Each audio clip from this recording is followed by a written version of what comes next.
नीता शाह जी, कोलकाता से। श्री हरिवंश महाराज। गुरुदेव, आपके चरणों में कोटि कोटि प्रणाम। गुरुदेव, हमारी जीवन शैली और वातावरण में आधुनिकता की अत्यधिक प्रभाव है। गुरुदेव, ऐसे में घर के बच्चों को आधुनिकता और भक्ति मार्ग दोनों में किस प्रकार सामंजस्य मेल बनाया जा सके? यदि आप शास्त्रों का स्वाध्याय करें और संतों की वाणी को सुने तो भक्ति किसी के बट में नहीं है कि वो विरक्त ही कर सकता है या अमुक ही कर सकता है, अमुक कुल वाला, अमुक विद्या वाला, अमुक लक्षण वाला नहीं। सचराचर जगत में सब हमारे प्रभु के स्वरूप हैं, अंश हैं और सब प्रभु को प्राप्त करने का अधिकार प्राप्त करते हैं। भगवान कहते हैं एकमात्र मैं भक्ति के संबंध को ही स्वीकार करता हूं, मानो एक भगत करना था। इसका भाव हुआ कि सब कोई भक्ति कर सकता है, जो जहां से है, पुरुष नपुंसक नारीवा जीव चराचर कोय, सर्व भाव भज कपट तज मोहि परम प्रिय सोय। अपने बच्चों को कुछ मिनट बैठाल करके उनका चरित्र पावन बने, ये माता पिता को शिक्षा देनी चाहिए। आचरण यदि शुद्ध नहीं है तो भक्ति तो बहुत दूर की बात है, मनुष्यता नहीं रह जाती। हम जिन बच्चों को छल कपट, व्यभिचार, व्यसन और मर्यादा रहित जीवन, इस पर अंकुश नहीं करते हैं, वही आगे चल करके हमारे देश के लिए, हमारे परिवार के लिए, हमारे लिए वो दुखद हो जाते हैं और वो खुद दुख संकट में फंसकर अपना अमूल्य जीवन नष्ट कर देते हैं। इसलिए पास बैठाल कर उनको जिस अवस्था का बालक हो उससे वैसा बर्ताव करते हुए, जैसे अपने बालक को देखा कि 18-20 अवस्था का है, अब मित्रवत व्यवहार करना चाहिए। बैठो, पास बैठो, बिल्कुल खुल के हमसे बात करो, बिल्कुल ये मत डरो कि हम तुम्हारे पिता हैं या माता हैं। तुम्हारी जीवन चरित्र को पावन करना, तुम्हें सुख प्रदान करना हमारा लक्ष्य है, इसलिए हमसे खुल के बात करो। आपका कौन सा गलत आचरण है जो आपको गिरा सकता है, वो हम जाने, और उनको सद आचरण, संतों के द्वारा निर्दिष्ट जो वचन है, शास्त्र क्या कह रहे हैं, हो सकता है हमारी मलिन बुद्धि न समझ पाए, पर संतजन क्या कह रहे हैं हम समझ जाएंगे, क्योंकि शास्त्र के सार को हमारी भाषा में हमारे सामने जब वो समझाते हैं तो हमारी बुद्धि उनके प्रभाव से समझ जाती है। जिसका चरित्र ठीक नहीं है, आचरण ठीक नहीं है, वो जीवन निश्चित महान विषाद, शोक, भय और दुख से ग्रसित हो जाएगा। आगे चल के देख लेना, अगर अभी पुण्य बल से नहीं हो रहा तो आगे चलकर हो जाएगा। दूसरी बात, अगर नाम जप नहीं होगा तो आचरण पवित्र रखने का जो बल है वो कहां से प्राप्त होगा। मानो हमें पता है हमें नहीं करना चाहिए, पर हमसे वो आचरण हो जाते हैं। हम चाहते हैं कि ना हो, फिर भी हो रहे हैं। इसका मतलब हमारे अंदर नाम बल की कमी है, अध्यात्म बल की कमी है, भगवत बल की कमी है। तो भगवत बल को प्रदान करने वाला नाम जब तक हम अपने बच्चों को या स्वयं या हमारी समाज नहीं जपेगी, खुली बात है, तो आप ज्ञान उपदेश कर सकते हो, माना, आप बढ़िया लच्छेदार भाषण दे देते हो, माना, लेकिन आप आचरण नहीं सुधार सकते। और आचरण नहीं सुधरा तो सब बेकार हो गया, बोलना और सुनना दोनों बेकार हो गए। इसलिए प्रार्थना है, अपने परिवार को, अपने बच्चों को, अपने रिश्तों को, अपने संबंधों को यदि हमें पावन करना है, भगवान ऋषभ देव जी ने कहा है, वही माता माता है, वही पिता पिता है, वही गुरु गुरु है, वही शिष्य शिष्य है, वही रिश्तेदार नातेदार है, जो मुझे सद आचरण और भगवत प्राप्ति करा सके।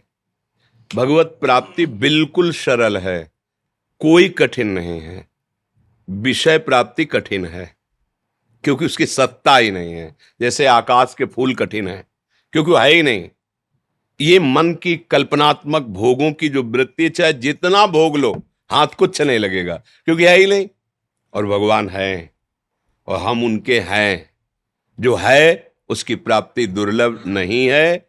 दुर्लभता इसलिए लगती है कि जो नहीं है उसको हम है मानकर भोग रहे हैं, तो जो है वो पर्दे में छुपा हुआ है, बस।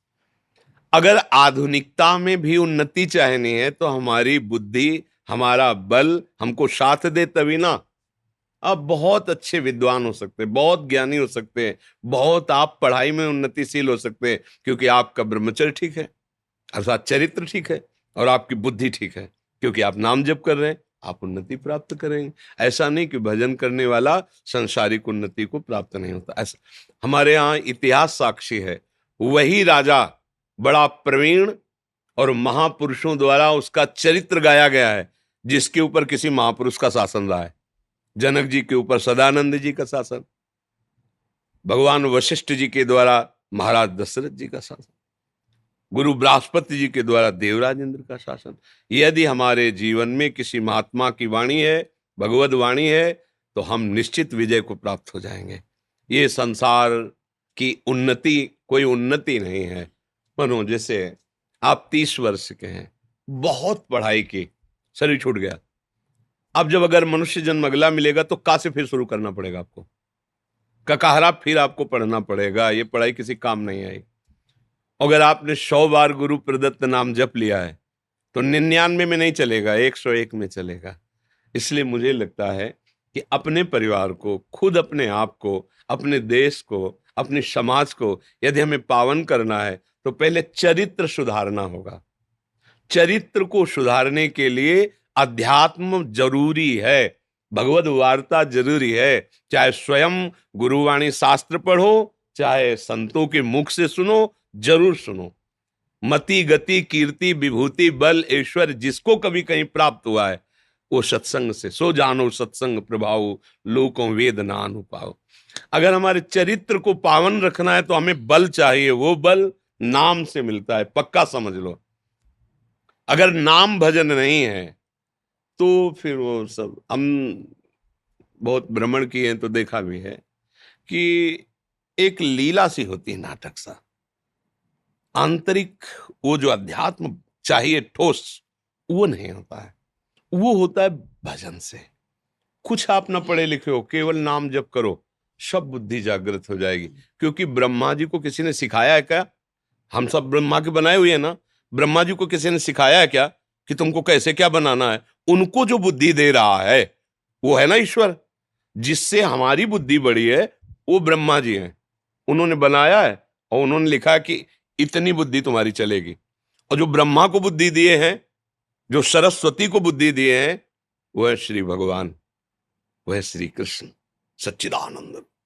अगर हम उनका नाम जप करते हैं, उनके आश्रित रहते हैं, तो जो ब्रह्मा को बुद्धि प्रदान करते हैं, सरस्वती को बुद्धि, वो हमको सीधे बुद्धि, क्या जानकारी करना, सब जानकारी हो जाएगी। इसलिए जरूर नाम जप करें और अपने चरित्र पर दृष्टि रखें। हमारा जीवन तभी उज्जवल होगा, भविष्य लोक पारलौकिक सुखों से संपन्न होगा, जब हमारा चरित्र ठीक होगा। चरित्र ठीक नहीं है, बहुत पढ़े लिखे हो, पीएचडी की हो, सब की हो, तुम्हारी गंदी बात पकड़ में आ गई, अब जेल चले गए। क्या हुआ तुम्हारी पढ़ाई का? क्या हुआ तुम्हारे विषय का? या खुद तुम अंदर जल रहे हो, क्योंकि अपवित्र अधर्माचरण कोई और दंड दे ना दे, आपका मन ही आपको दंड देगा। वो जलाएगा, विषाद युक्त करेगा, परेशान करेगा। इसलिए सावधान रहिए। किसी को भी सुधारने के पहले हम अपने को देखें, और जब अपने सुधार में हैं तो हमारे संग में जो है, हम बोले ना बोले, वो सुधर जाएगा। उसका प्रभाव, माता पिता अपने आचरणों को पवित्र रखें, स्वयं भजन परायण व्यसन रहित हों, और अपने बच्चों से मित्रवत व्यवहार करके उनकी समस्या को एक मित्रवत सुलझाव देते हुए। शासन एक अलग चीज है, प्यार एक अलग चीज है। अगर आप प्यार नहीं करेंगे तो आपके शासन का तिरस्कार कर दिया जाएगा, ध्यान रखना। वही बालक आपके ऊपर शासन करने लगेगा जब बड़ा होगा। अगर आप प्यार से संभालिए, प्यार का शासन बहुत बड़ा होता है। जैसे आप खुद तो अमर्यादित खान पान कर रहे हो और बच्चे को देवता बनाना चाहते हो, कभी नहीं हो सकता। आप उनके सामने ऐसे उठो बैठो, ऐसे बात करो कि वो आचरणों का प्रभाव पड़े। आप भक्तिमान बनो तो उनके ऊपर भक्ति का प्रभाव पड़ेगा। वर्षा दुबे जी, रेडियो जर्नलिस्ट, छत्तीसगढ़ से। राधे राधे। महाराज जी, राधा वल्लभ श्री हरिवंश। महाराज जी, कहा जाता है कि भक्त भगवान से बड़ा होता है। कलयुग में कैसे ये संभव है? कृपया विस्तार में बताएं। भक्ति में किसी युग का प्रभाव धर्म थोड़ी साबित होता है। देखो, भगवान तो भगवान है, कोई भगवान जैसा नहीं, फिर उनसे बड़ा कैसे हो सकता है? बात समझ, किसका प्रश्न है?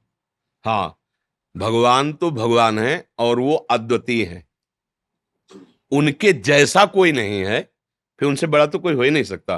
तो क्या ये महापुरुषों ने जो लिखा वो गलत है क्या? नहीं गलत है, सच्ची है। फिर दोनों बातें कैसे सत्य हो सकती है? भगवान अद्वितीय हैं, उनके जैसा कोई नहीं है, फिर उनसे बड़ा कैसे हो सकता है? एक ये बात हुई, और एक ये बात हुई कि मोरे मन प्रभु वश विश्वासा, राम ते अधिक राम कर दासा। भगवान से भी बढ़कर भगवान का भक्त है, तो ये दोनों बातों का तालमेल कैसे बने?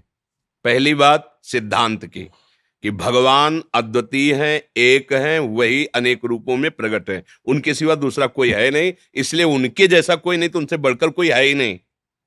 अब जो बात भक्ति की महिमा की आई कि ऐसे भगवान सबके हृदय में बैठे हैं, फिर भी चराचर जगत दीन और दुखी और क्लेशित और अशांत और जन्म मरण को प्राप्त हो रहा है, उनकी उपस्थिति में सबके हृदय अचत विकारी, पर सकल जीव जग दीन दुखारी। लेकिन भक्त का जहां संग मिला, अब नहीं हो सकता ऐसा। अगर वास्तविक भक्त का आपने संग किया तो आपका जीवन अब नहीं होगा कि जन्म मरण वाला हो, अब आपका जीवन नहीं होगा कि दुख संकट वाला हो, अब आप मंगलमय भगवान के स्वरूप में स्थित हो जाएंगे। भक्त के संग का बड़े भाग पाइब सत्संगा, और बिना ही प्रयास होई भवभंगा। भक्त उपदेश करे, साधन करे, वो एक अलग बात, लेकिन दरस परस अगनाश, केवल दर्शन मात्र से, संभाषण मात्र से, केवल अपने संकल्प मात्र से जीवों को पावनता प्रदान करते, अब दुर्गति नहीं हो सकती, अब संस्कृति का अंत हो जाएगा। इसलिए हमने माना कि भगवान से भी बढ़कर भगवान का भक्त है, क्योंकि भगवान के होते हुए मैं माया में फंसा दुखी रहा, और वो महाराज अंदर देखते रहे, यही तो है, यही अंदर देखते रहे। लेकिन भक्त रूप में जब वो बात आई, तो अब ऐसा नहीं कि वो देखते रहे, वो डांट के, दुलार के, शासन से, प्यार से हमको भगवान के लायक बना दिया, हमको भगवत आनंद में मस्त कर दिया, हमें काम क्रोध बुरे आचरणों से बचा लिया। इसलिए मोरे मन पर वश विश्वासा, राम ते अधिक राम कर दासा। समझ में आया जी? जैस्मिन कौर जी, यमुनानगर। राधे राधे मैम। राधे राधे महाराज जी। महाराज जी, जब से सत्संग सुनना शुरू किया है, सारी कामनाएं व्यर्थ लगती हैं, पर जब कामनाएं त्याग का प्रयास करती हूं तो मन में एक भय सा बना रहता है। महाराज जी, क्या संसारिक कामनाएं भगवत मार्ग में रुकावट डालती हैं? कामना ही तो बंधन है, इसी का तो ज्ञान के द्वारा परिहार होता है। अच्छा, जितनी कामनाएं हैं उनका विचार करके देखो, अस्तित्व क्या है, उनकी सत्ता क्या है। गंभीरता से जब सत्संग सुनोगी, बुद्धि पवित्र थोड़ा हो, फिर विचार करके देखो, जितनी कामनाएं हैं वो सब केवल मनुष्य शरीर के भोग के हैं। आप देख लो, हम अमुक पदाधिकारी बन जाए तो सम्मान का भोग करेंगे, हमारे पास रुपये आ जाए तो हम मनमानी खर्चा करके विषयों का भोग करेंगे, हम मनमानी देख सकते हैं, सुन सकते हैं, सूंघ सकते हैं, छू सकते हैं, भोग सकते हैं। सारी कामना इन्हीं की होती है, शब्द स्पर्श रूप रस गंध, इन्हीं विषयों के भोग की लालसा हमारे अंदर कामना पैदा करती है। यही कामना हमारा बंधन है। अगर हम इस विष रूपी कामना को अमृत बना पावे तो बढ़िया बन जाए। कामना त्याग से बहुत भय लगता है, तो कामना को अगर हम सुधार सके तो अच्छा हो जाए। तो अब जैसे हमारी अच्छी खाने की आज इच्छा है, तो हम प्रभु को अर्पित करके भोग लगा के पा रहे हैं।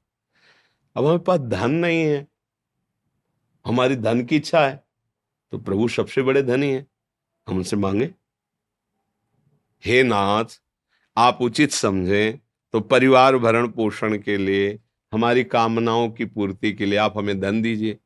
पिता है, मालिक है।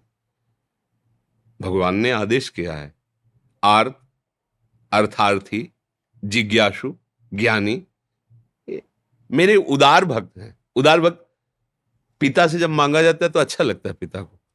अगर वही पिता देखे कि औरों से मांग रहा है तो लगेगा ना कि यार मेरा होकर के औरों से मांग रहा है, और पिता से मांगा जाए तो पिता को अच्छा लगता है। भगवान ने गीता जी में कहा है, अर्थार्थी भक्त, अर्थ चाहना है, मेरे से मांगो।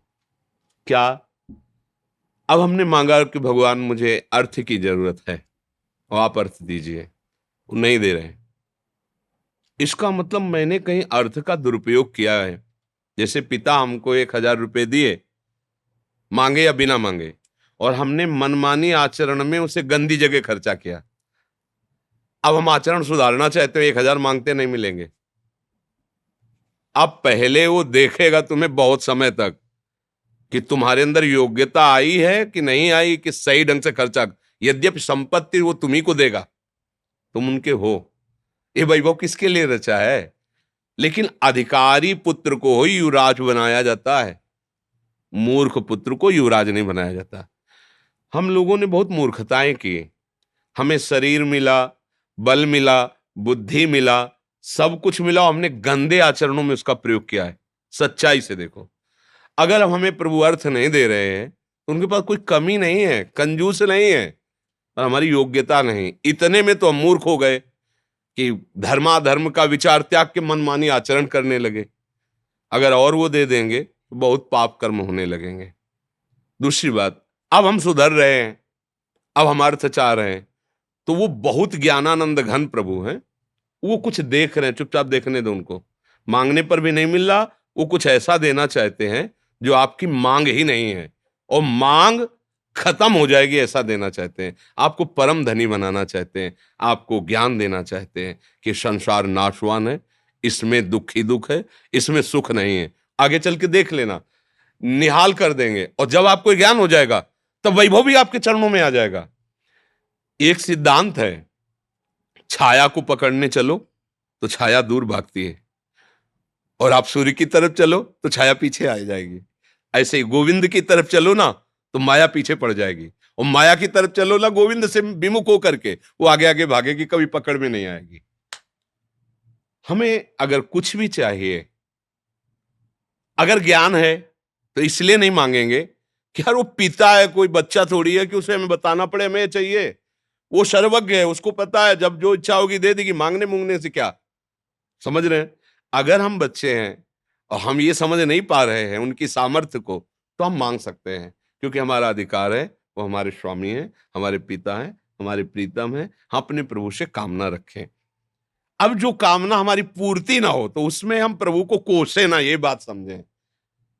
कामना हमारा रखना कर्तव्य हो गया, क्योंकि वो पिता है, हमें चाहत है। पूरी ना पूरी होने में हमें समभाव रखना होगा। वो कोई मंगल विधान कर रहे हैं, पक्का समझो, ये अनुभव की बात कहते हैं। जो हम चाह रहे हैं वो नहीं हो रहा, अगर वो हो जाता तो बड़ा मंगल हो जाता। कई बार ऐसा अनुभव होता है कि बड़ी कृपा की जो प्रभु ने नहीं दिया। प्रभु जो करते हैं बड़ा मंगल, हमने कई बार सत्संग में सुना है। एक मंत्री थे राजा के, वो हर बात में ही बोलते थे भगवान की बड़ी कृपा, भगवान ने बहुत अच्छा किया, ऐसा बोलते थे। एक दिन वो राजा के साथ शिकार खेलने गए, तो प्रत्यंचा शिकार के लिए अधिक खींचने के कारण असावधान होने का अंगूठा कट गया प्रत्यंचा से। तो उनका मंत्री, ये तो हमारा अंगूठा कट गया बहुत। तो उनका भगवान की बड़ी कृपा, बड़ा अच्छा हुआ। बोले बड़ा अच्छा हुआ, मेरा अंगूठा कट गया दुष्ट, और तू कहता बड़ा अच्छा। सैनिकों को आदेश दे, उठाओ उसको जेल में बंद करो। बोले ये भी बहुत अच्छा हुआ, भगवान की बड़ी कृपा। बोले मंत्री पागल हो गया है, मेरा अंगूठा कटा बहुत अच्छा हुआ, इसको जेल मिल रही बहुत अच्छा हुआ, जेल हो गए। अब तो राजा है, वैद्यों के द्वारा तत्काल उसको जोड़ा गया, और औषधियां, पहले आयुर्वेदिक औषधियों में इतनी सामर्थ्य है कि अब शायद अब भी है कि अगर अंग कट जाए तुरंत उसको तो औषधियों के द्वारा पूरा संचालित ऐसा किया जा सकता है। उस समय तो और शुद्ध आयुर्वेदिक लगाया और घाव घंटों में पथ गया, लगाया और कुछ दिनों में एकदम वो अंग काम करने लगा। फिर वो शिकार खेलने के लिए गए। अब उनकी वो वृत्ति शिकार खेलने की इतनी दृढ़ है कि सैनिक पीछे रह गए, वो आगे निकल गए। दूसरे राजा की सीमा में किसी स्वस्थ और माननीय पुरुष को देवी की बलि देने के लिए चयन करने की इच्छा से वहां खोज रहे थे। जो राजा दिखाई दे, बोले इससे ज्यादा पवित्र और महिमा में कौन होगा, बंदी बनाओ इसको।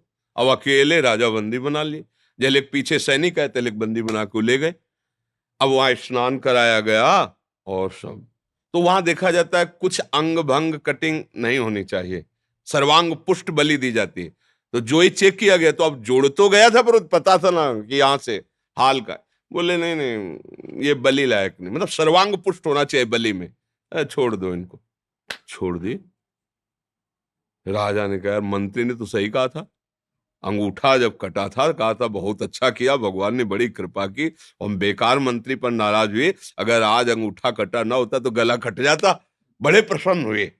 अब आए, मंत्री को बुलवाया और कहा कि तुमने कहा था अंगूठा कटा, बड़ा अच्छा हुआ, भगवान की कृपा हुई। वास्तविक भगवान की बड़ी कृपा हुई, लेकिन मंत्री तुम जेल में सड़ रहे हो मंत्री पद से अलग हटकर, और उस समय भी तुमने कहा भगवान की बड़ी कृपा हुई, बड़ा अच्छा, ये समझ में नहीं आया।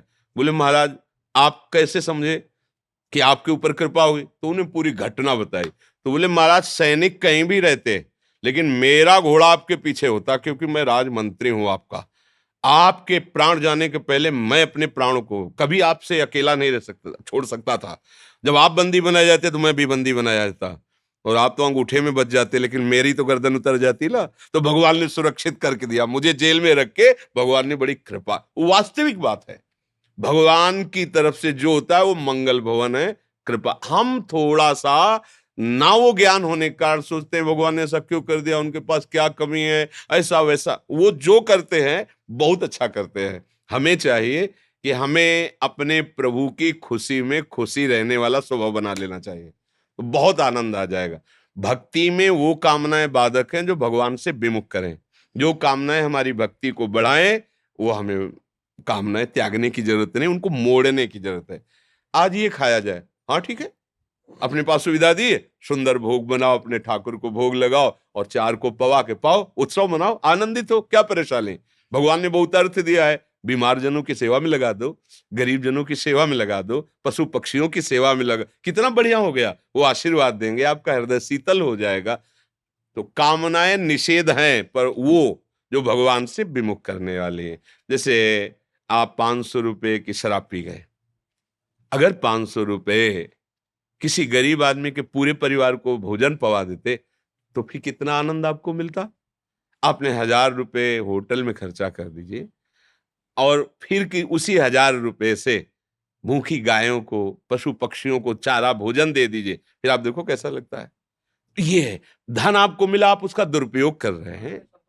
मन में संतोष रहता है। हाँ, इसलिए हमें कामनाएं बाधा नहीं पहुंचाती, पर जो कामनाएं गंदे आचरणों की तरफ ले जाती है, सुसुख वासना की तरफ ले, वो त्यागने की बात है। और जिन कामनाओं से हमारी भक्ति की पूर्ति होती है, समाज सेवा बनती है, अगर ऐसा लगता है तो अपने प्रभु से मांगने, साईं इतना दीजिए जामे कुटुंब समाए, मैं भी भूखा ना रहूं और अतिथि ना भूखा जाए, साधु ना भूखा जाए, कोई परेशानी नहीं है। मुकेश राघव जी गुड़गांव से। राधे राधे महाराज जी, आपके चरणों में दंडवत प्रणाम। गुरुदेव, मैंने आपको दिल से अपना गुरु मान लिया है, आपकी वाणी दिल में घर कर गई है। महाराज जी, मेरा सवाल है कि गुरु दीक्षा और मंत्र लिए बिना ही सिर्फ आपको गुरु मानकर, आपकी बातें मानकर अपना जीवन सफल कर सकते हैं, यानी नाम। तो गुरु दीक्षा किसे कहते हैं? इसी को तो कहते हैं भाई। हम कह रहे राधा राधा जपो, कृष्ण कृष्ण जपो, जो नाम प्रिय हो वो जपो, अच्छे आचरण से चलो, हो गया। गुरु मंत्र का मतलब क्या होता है? मंत्र मूलम गुरु वाक्यम, गुरु वाणी ही गुरु ग्रंथ है। गुरु ग्रंथ साहब ही सदगुरु, उनकी वाणी सब कुछ है। तो अगर हम मान रहे हैं, कहीं भी मान ले गुरु, क्योंकि अखंड मंडलाकारम व्याप्तम चराचरम, वो गुरुदेव सबके हृदय में विराजमान है। कहीं से वाणी निकली, हम अपने गुरु की बात पहचान गए और वो बात पकड़ ली, यही तो गुरु शिष्य का संबंध हो गया। अच्छा, आपने कंठी बंधवाई, तिलक लगवाया, दीक्षा ली और आचरण में कोई परिवर्तन नहीं, बात एक नहीं मानना, तो क्या कल्याण हो जाएगा क्या? आपने बात मान ली हृदय से कि मैंने आपको गुरु माना, आपकी आज्ञा पर चलेंगे। आज्ञा पर चलने के लिए क्या है? हर सत्संग में पूरा सिद्धांत एक होगा जिसमें आपका कल्याण हो जाएगा। कोई भी सत्संग सुन लो, दो बातें तो होंगी, आचरण पवित्र करो, नाम जप करो, हो गया सारा। अब घंटों हम कुछ भी आपको उसी पुष्टता के लिए बोले, खास बात दो मिलेगी पूरे सत्संग में, आचरण पवित्र रखो और नाम जप करो। मान लो गुरु की बात, हो गए, आप गुरु स्वरूप हो जाओगे। आप सरिस चाहें सबकी ना, जो उनके हृदय में वही तो आपके हृदय में जागृत हो जाए। अब बात ना माने, कंठी तिलक लगाए और सब बात है, लेकिन आज्ञा पालन नहीं है, भजन नहीं, तो हमें लगता है कि उससे कल्याण नहीं होने वाला। बात मानने से कल्याण होने वाला है। अब वो जैसे तुम्हें स्वीकृति हो जाए, कंठी तिलक लगा के हो जाए या ऐसे हो जाए, स्वीकृति से बात है। आज से मैं वचन देता हूं कि आपकी आज्ञा के विरुद्ध आचरण नहीं करूं, हो गया गुरु मंत्र, हो गई दीक्षा, हो गया शिष्यत्व। अब बात न माने, वो पास रहे तो फिर वो बात नहीं। पास है, सब कुछ है, बात नहीं मान रहा तो बात नहीं। एक गुरुदेव की सेवा में लगा शिष्य, तो उसने एक दिन कहा कि महाराज मुझे कुछ धन की इच्छा जागृत होती, तो उन्होंने कहा कि अच्छा, यमुना जी आ रहे हैं, स्नान करके आएंगे, तुम्हारी कुटिया में एक पारस मणि रखी है, वो हम तुम्हें दे देंगे, जितना चाहे सोना बना लेना। गुरुजी तो स्नान करेंगे, छोटी सी कुटिया थी, उसने सोचा कि पारसमणि कुटिया में रखी, ढूंढा, पूरी नहीं मिली। लौट के आए तो उनका गुरुजी पारसमणि तो है ही नहीं यहाँ। बोले सामने डिबिया नहीं रखी? तो बोले गुरुजी डिबिया तो लोहे की है, देखा तो हमने, पर सोचा अगर इसमें पारसमणि होती तो लोहे की डिबिया सोना बन जाती, क्योंकि उसका प्रभाव है। बोले उठा के लाओ। लाए तो बीच में रुई रखी थी, रुई में पारसमणि। बोले देखो ये लोहे की डिबिया इसलिए सोना नहीं बनी, पारसमणि और लोहे की डिबिया के बीच में रुई रखी है, पर्दा है बीच में, इसलिए नहीं हुआ। रुई अटैच हुआ या सोने की हो गई। उसको विश्वास, हाँ ये पार। ऐसे ही गुरुवाणी, नाम, उपदेश ये आपको स्वर्ण जैसा चमका देंगे, पर अहंकार रूपी उस रुई लगी ना बीच में, तो स्पर्श नहीं हो पाता। मनमानी आचरण कर रहे हैं, उनकी बात नहीं मान रहे, तो पारसमणि को भी व्यर्थ समझ रहा है कि अगर पारसमणि होती तो लोहे की डिबिया सोना बन जाती, पर अंदर की बात नहीं समझ रहा कि इसमें रुई का पर्दा लगा हुआ है। ऐसे पास है, वर्षों पास है, पर गुरु की बात नहीं मानी तो कुछ असर नहीं हुआ। बोले हम देखो 10 साल रहे, कोई लाभ नहीं मिला। क्यों? क्योंकि बीच में तुमने अहंकार का पर्दा रखा है, इसलिए गुरु की कृपा का तुम अनुमोदन नहीं कर पाए, उस बात को नहीं समझ पाए। दूर देश में बैठा, बात सुन ली, भजन शुरू कर दिया, उसको लाभ मिलना शुरू हो गया। गुरु शिष्य का संबंध आज्ञा पालन पर टिकता है। दूर से अगर हम सुन लिया, मान लिया, हो गया। गुरु जी को भी पता नहीं कि हमारा शिष्य है, लेकिन पूरा समर्पित, तो जो गुरु जी के हृदय में चल रहा है वही आ जाएगा। ये अध्यात्म का खेल है, ये अध्यात्म है। ये कोई सांसारिक थोड़ी कि इसमें वो व्यवहार वाला पाणी ग्रहण वो सब ऐसे हो रहा है, बोले पंडित की जरूरत है, मंत्र बोला गया, फिर ये कोई संसार के संबंध नहीं। ये भागवतिक मन से चयन किया, आपकी वाणी ही, जिन महापुरुषों की वाणी पकड़ लो वो गुरुदेव ही हैं, उनकी बात मान ली, बात बन गया। समझ रहे हैं हमारी बात जी? कि जब हम लोग यहाँ से धरती छोड़ के जाएंगे तो वहाँ पर मेरे जो पूर्वज हैं, नानी जी हैं, माता जी हैं, तो क्या उनके दर्शन हो पाएंगे हमको? प्रेम गलियति साकरिता में न दो समय, वहां जो पहुंचता है ये सब रूप नाशवान है, वो सच्चिदानंद भगवत स्वरूप, वहां कोई दूसरा नहीं होता, वहां एक ही होकर जाता है। तरंगे खत्म होने पर केवल समुद्र ही रहता है ना। ये नाना नानी, मामा मामी, रिश्ते नाते तरंगे हैं, और तरंगे जब मिटेंगी तो बचा क्या? समुद्र का स्वरूप एक ही है ना, वही भगवान समुद्र है। ये सब तरंगे उन्हीं में लीन हो जाते, उनके दर्शन से विश्व दर्शन हो गया।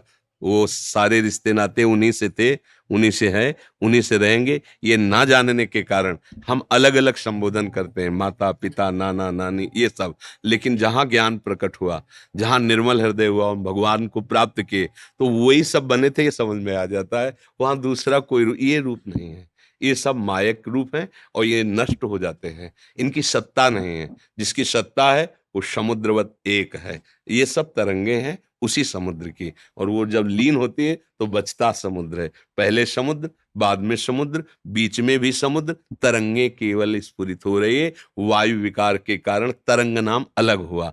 ऐसे ही ये जीव नाम, स्त्री पुरुष संबोधन, ये तरंगे हैं माया विकार के। ये खत्म हुए, समुद्र ही समुद्र, भगवान ही भगवान। समझ रहे ना?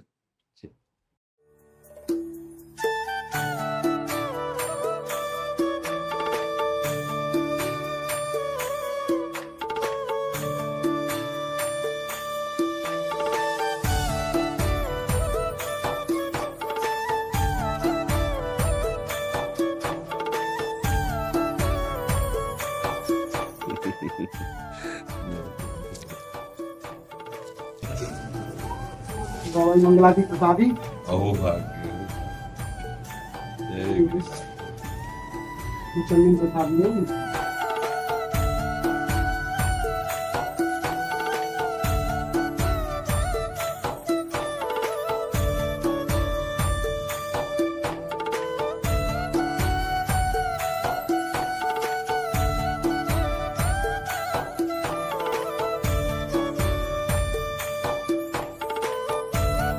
एक चुनरी सखी को उड़ाओ।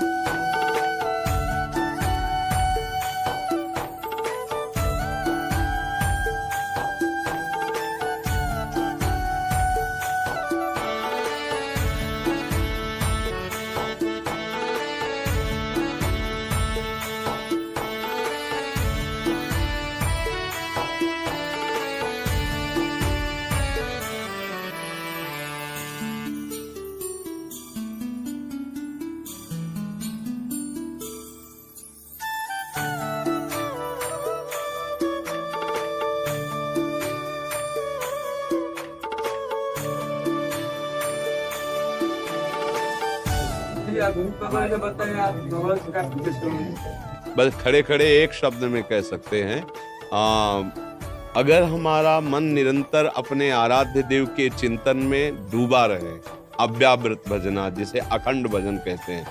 भगवान ने गीता जी में कहा है, अनन्य चेता सततम यो माम स्मरति नित्यशाह तस्याहम सुलभा पार्थ नित्य युक्तस्य योगिना। हे पार्थ, यदि मेरा अनन्य चिंतन हो, अन्य कोई चिंतन न होने पाए, कृष्णाकार वृत्ति, तो सुलभा, मैं उसके लिए सुलभ हो जाता हूं, अर्थात मेरा वो साक्षात्कार करने की योग्यता प्राप्त कर। अनन्य चेता सततम यो माम स्मरति नित्यशा, जो निरंतर मेरा सतत स्मरण करता है, मैं उसके लिए सुलभ हो जाता हूँ। भगवान के वचन है। तो हमारा मन निरंतर प्रभु के सावई मन कृष्ण पदारविंदयो, भगवत चिंतन में डूबा, भगवत प्राप्ति हो गई। भजन में जीवन ही भगवत प्राप्ति है। अगर भजन जीवन में नहीं है तो भगवान को देखने के बाद भी उनके हृदय में कोई परिवर्तन नहीं। दुशासन, दुर्योधन आदि को देख लीजिए, भजन ही जीवन है।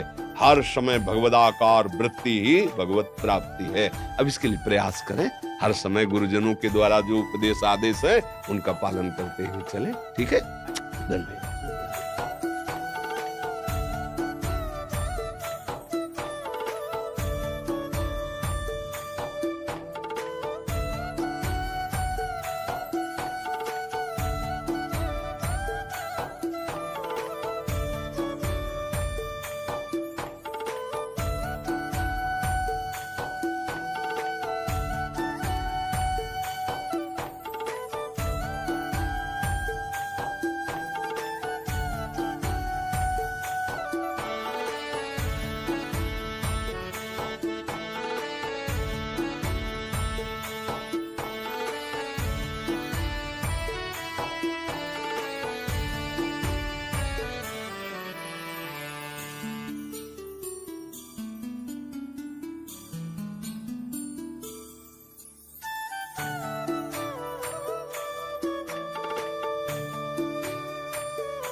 राधा राधा राधा श्री हरिवंश श्री हरिवंश।